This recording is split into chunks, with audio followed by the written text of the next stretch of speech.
welcome. On this episode of Abby Normal Garage, we put the box tractor back together and hopefully get it started. Abby, do you think it's going to run? Is that a no? Maybe? We'll find out. As you can see, the box tractor is still in a complete and total state of disassembly. So the first thing we're going to do is remount the gas tank, replace the fuel line. That'll get fuel up to the engine.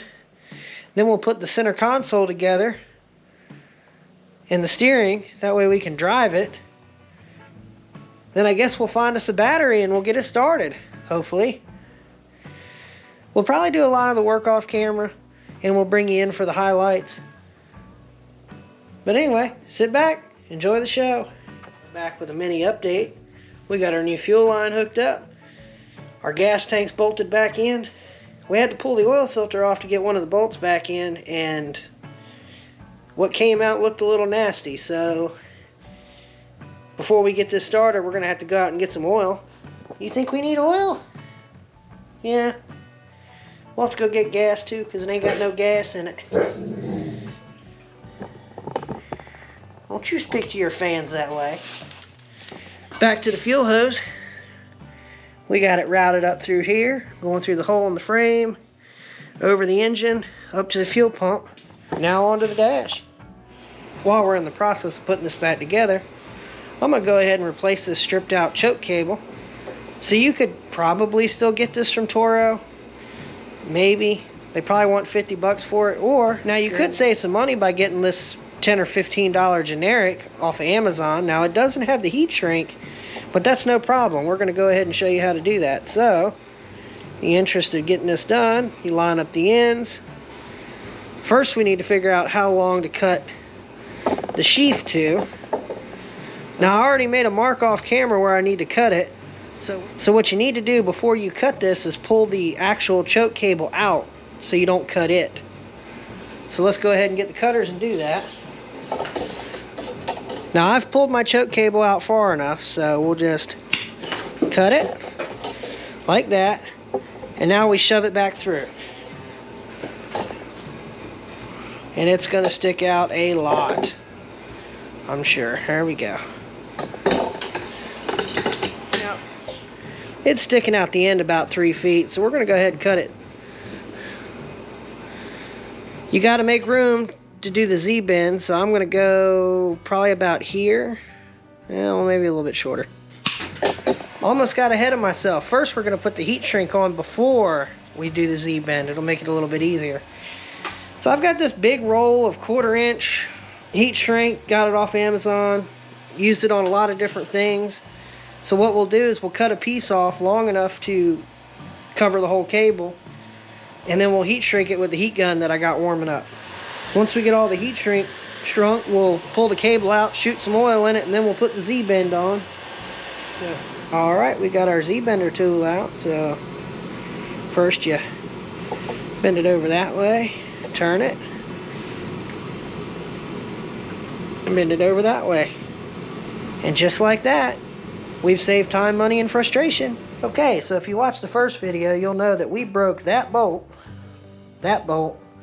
that holds our throttle cable to our throttle. I've already went and center punched it, so let's go ahead and start drilling that out. I went ahead and sped this up and even removed a lot of the footage just because I knew this was going to be a long video. We're doing a whole bunch of stuff to this tractor, and it's not the most interesting thing in the world, to be honest. But what is interesting is Abby in the background, just kind of looking around, seeing what's going on. Hope stay tuned. Well, I hit my first snag of the day.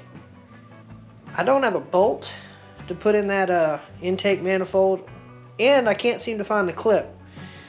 So I'm going to have to make a run to the hardware store. But before I do, I wanted to top this transmission off. So to do that, I pulled the top bolt out of the transmission. That'll act as our vent until it's mostly full. And now I've got this funnel. I've already put 1 quart in it. This is the 2nd quart. Ooh. Last time I did this, I think I got a 5-quart container of 10W30. And I had a quart left. The manual calls for 1030. I'm personally using Shell Rotella 1540. I use that in place of 1030, pretty much real standard. I don't think it'll give us any problems. Alrighty, well let's refill this quart jug and we'll get back at it. This is why I use the Shell Rotella, because this is a 3-gallon container.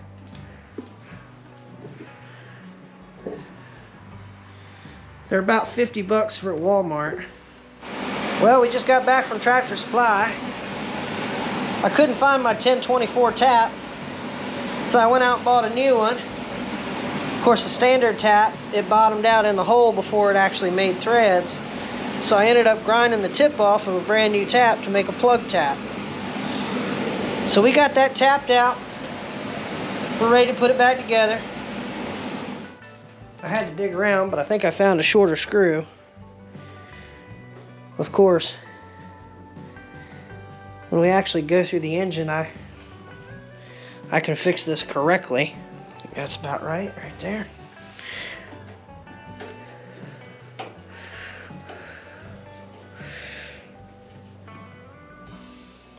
I don't think that's going nowhere. Okay, we got throttle. And we got choke. Process here of bypassing the safety interlock switch. I could have swore there were 2 connectors like this, and I might be wrong, but I'll have to crawl under it and look up and see if I could see it. But anyway, I went ahead and I cut this out already. That goes to the safety switch. Goes here, and it goes up to the engine plug. So I'm going to go ahead and join these 2 wires together. Then I'm going to take a strong look at everything else under here.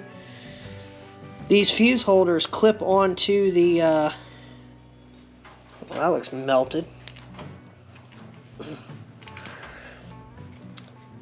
Well, anyway, these fuse holders originally clicked onto the piece that goes over here that supports the belt guard, but that fuse is melted, so we're going to have to do something else there. That one looks good, though. But anyway, let's go ahead and get these wires going here. I'll heat shrink that in a bit. Need to go ahead and replace this fuse holder. Shot. Looks like this one goes to the starter solenoid. I don't have a fuse holder like that, but I do have these nice waterproof ones. So, you know, that might be why it didn't start for crap last year. This is the first appearance of our snap-on hand torch.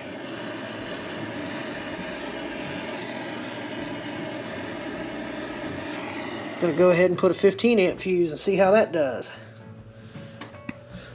Whoa! Scared the hell out of me. It's okay, Abby. It's just the air compressor.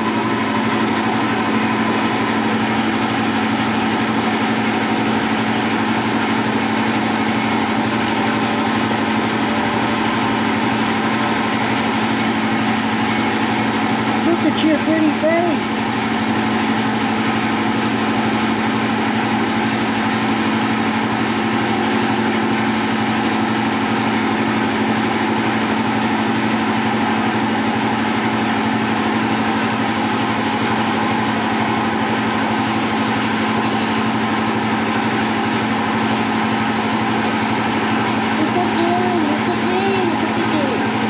Okay, so we've got a lot done since we last checked in. I've got this plate that goes over here installed. I've got the starter solenoid installed. I've got a wire loom on the engine harness. I've got the fuel line ran. I've got a battery set in here. We're getting really, really close. However, I've got 3 or 4 loose wires that I'm not 100% sure where they go to. This is one of them. I know this one has to do... I know this one's the headlights. But there's 2 or 3 back here in the center console area that we got to figure out. But I think this actuates the starter solenoid. But we got our test light out, so let's give it a shot. Key on. No power. Let's see here if I can hold it and do both. Key on, start position. Yes, that actuates the starter solenoid. So we know what that does. What I want to check is to make sure that the ignition coil is getting power with the key on. So let's grab our test light. Key is on. Good. So we're going to have ignition.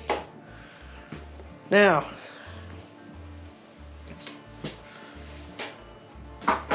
set that aside. I've got these wires here. These wires here are for the hour meter. I know that for a fact, but I've got these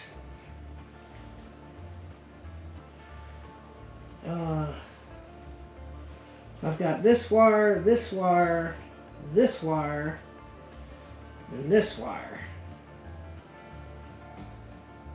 This is the point in every project where hindsight's 20/20.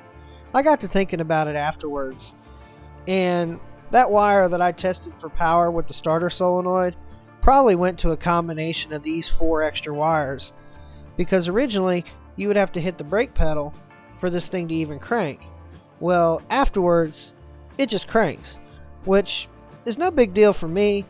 I actually prefer it, but if I ever had to put it back the way that it was, I would have to find out which combination of wires did what I needed to do. Okay, here goes our first effort to start it.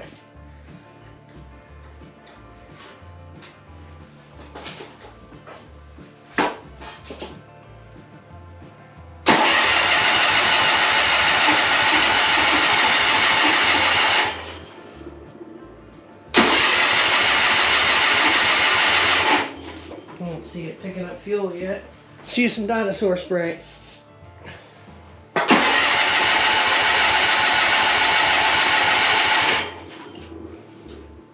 That's not a good sign.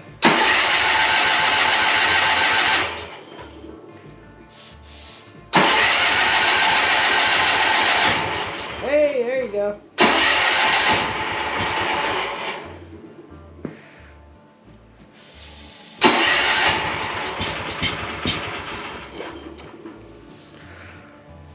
Ain't picked up fuel yet.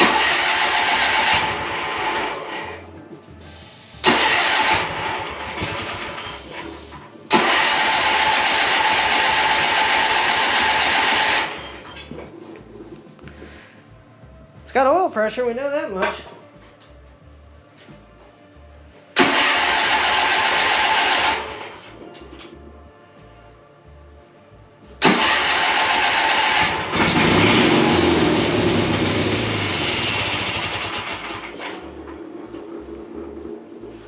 Do we got fuel yet? Oh, wait a minute. Yeah, there's gas in it. Some.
This is annoying. Gotta do something about that.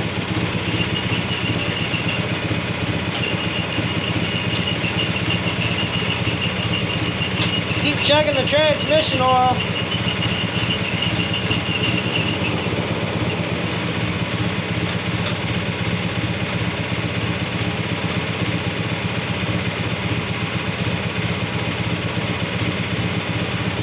I think I got most of the air out of the hydraulics.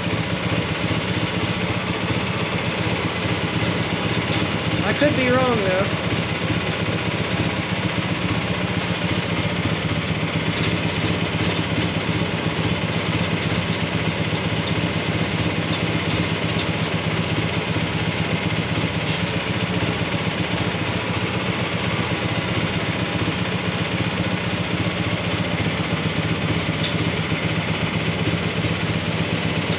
Drain the oil out. Looked pretty dirty, but it was still on the full mark. Oh heck, this is barely even tight.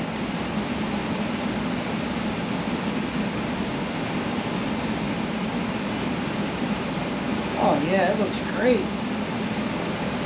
It's black gold, Texas tea.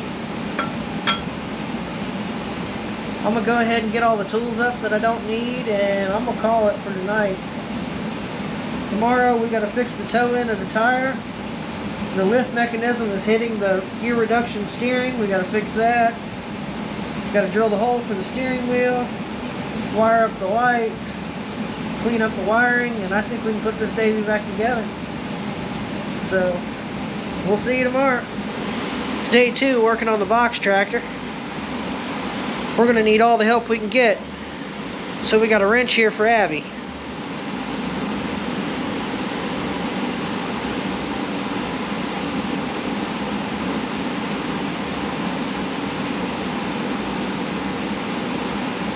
Well, you gonna help or not?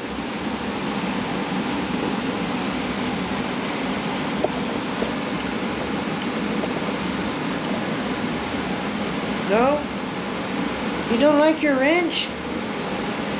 Yeah, there you go. She's like, oh my God. You got a wrench. All right, the rundown of how I'm gonna do this is I'm gonna neaten up all these wires under the dash. Right now, I need to get in there and cut a little bit off the lift mechanism because it's hitting the steering gear. Now it's time to clearance the lift mechanism. I don't know how this shot's going to turn out.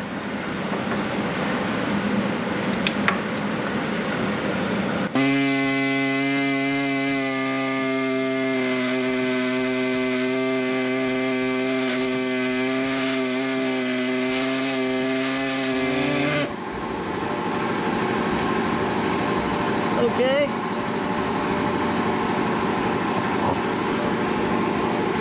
The question is that enough clearancing or not? Alright, so I got my air file out. I'm going to try to clean it up a little bit.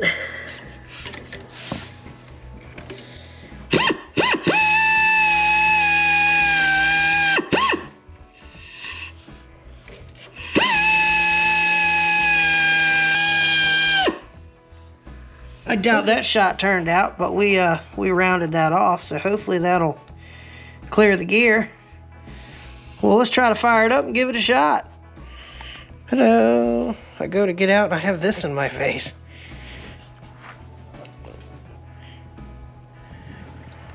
Oh, I love you. Where's your wrench? You're supposed to be helping.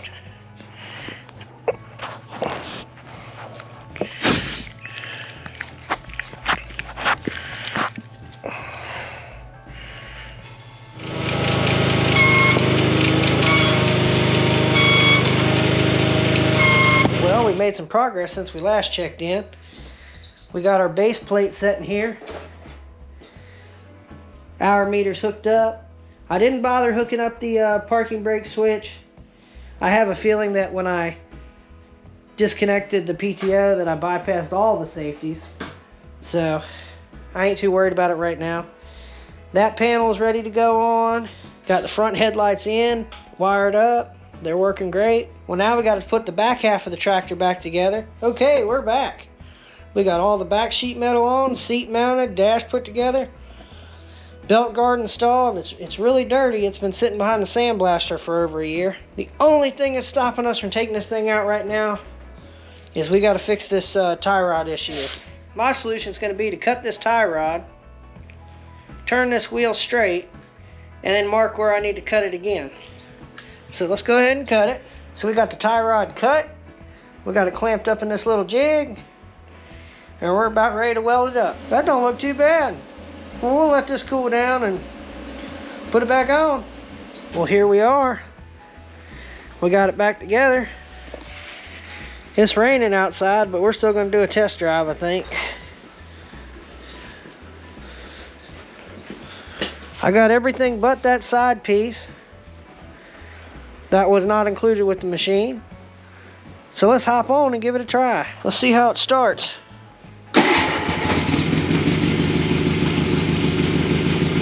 Well, shoot. That's effortless. I hear that knock in the rotating assembly.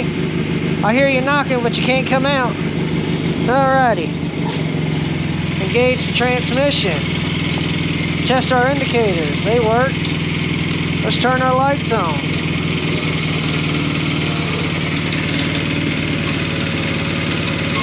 Lift works. Okay, let's give it a shot.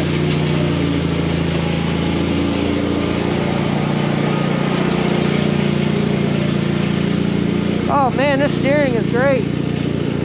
Here we go.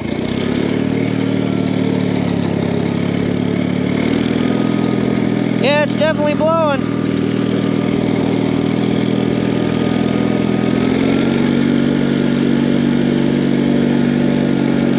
It definitely burns some oil.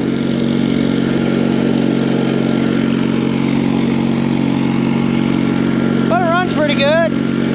It doesn't do too bad for a 36-year-old machine with 1,256 hours. It's definitely going to need rebuilt in the future, but we'll do that in a future episode, obviously. For now, we're just going to go ahead and enjoy it and move on to the next project. Well, I think that about wraps up this episode. If you like what you see, like the video, share it with your friends, and subscribe to the channel. And we'll see you on the next episode of Abby Normal Garage.